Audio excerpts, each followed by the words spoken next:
শাহজাহান সহ 4 জনকে আজ ব্যাংকসাল আদালতে পেশ করল ইডি।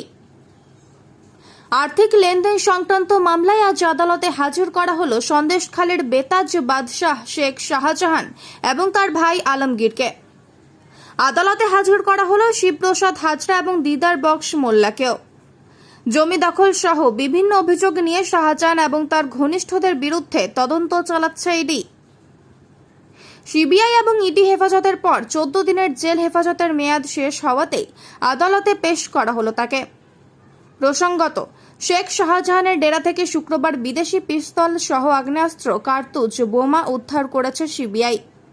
সেই আগ্নেয়াস্ত্রের সঙ্গে চীনের যোগ আছে কিনা সেই প্রশ্ন তুলছেন গোয়েন্দারা।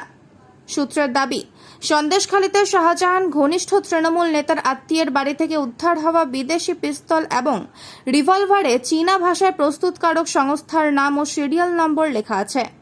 সেখান থেকেই সন্দেহ জোরালো হয়েছে। প্রাথমিকভাবে দেখে তদন্তকারীদের একাংশের দাবি, ওই পিস্তল এবং রিভলভার নিরাপত্তা বাহিনীর কাছে থাকা 9mm পিস্তল রুগার রিভলভারের সমকক্ষ। বিষয়টি কেন্দ্রীয় স্বরাষ্ট্রমন্ত্রীকেও জানানো হয়েছে। প্রয়োজনে কেন্দ্রীয় গোয়েন্দা কর্তারা এ ব্যাপারে সিবিআই এর সঙ্গে বৈঠক করবেন।